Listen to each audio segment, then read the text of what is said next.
3 innocent Americans, a Christian pastor, a reporter, and a U.S. Marine, are still being held in one of Iran's most violent prisons. Does the State Department have a strategy, a plan to get these Americans home? Here's more with Secretary of State John Kerry. Iran has Pastor Abedini, a Christian pastor. It has Amir Hekmati, a U.S. Marine, Jason Rezaian, who is a Washington Post reporter, and maybe Bob Levinson, we don't know, former FBI.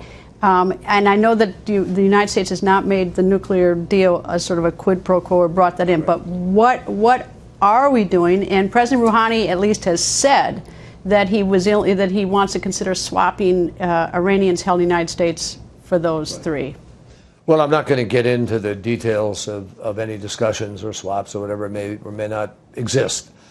What I will tell you is we are fixated on getting our citizens back. What's wrong with the swap, though? Not a conversation. I'm not going to discuss what we might or might not do. I will discuss that we are, in every conversation now, talking about this issue.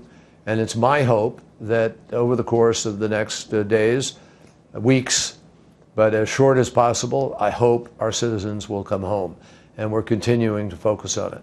Are you saying, I don't mean to, beat a dead horse, but you're saying that swaps is a possibility, or, I mean, it's on the table? I'm not saying anything about any modality with respect to what might or might not happen. What I am saying is we are focused on getting our citizens home, and we're going to continue that conversation.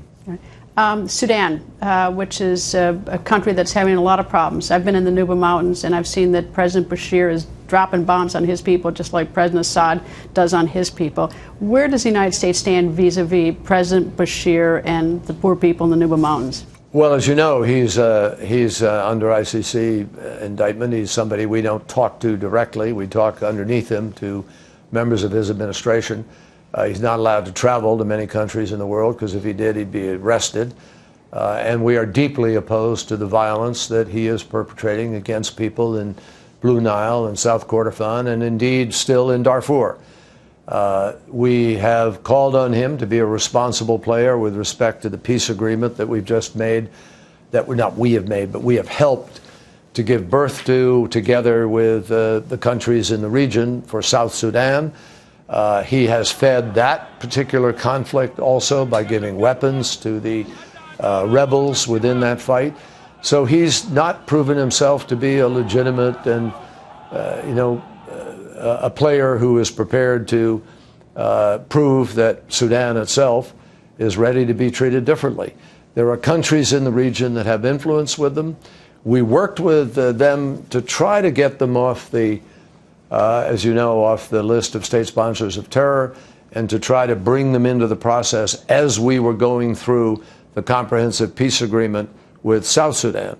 And regrettably, the minute South Sudan took place, in which he was he was helpful, he turned around and started the violence again in the 2 areas. So we have a special envoy in the region who is working hard to try to find a way forward. That's another conflict area that is part of this incredible chaos of that particular region at this particular moment of time. All right, I'd ask this question of Governor Romney. Is the door just a itty-bitty open to run in 2016? I know that you're very busy with it. I don't have any door right now. So it's completely shut? I don't even see the door. I am fixated on doing the job that I have. It's one of the best jobs anybody could ever have, and certainly I think the best job in government, and that's what I'm doing. All right, emails. When you came into office, did they tell you about what you could do or not do with your emails? Sure. We had discussions about email security and how you proceed, and I use the State Department server, but all my emails are recoverable within the process of the State Department itself. But in terms of the briefing, do they say to you when you come in, they give you a very strict briefing on this? Well, when you say they... I mean, is there a procedure when you become Secretary of State? Obviously, you know I'm asking. No, my Chief of Staff, actually, we had a discussion about email procedures, and my current Chief of Staff rides pretty close herd on what's going on. Mr. Secretary, thank you, sir. Thank you very much.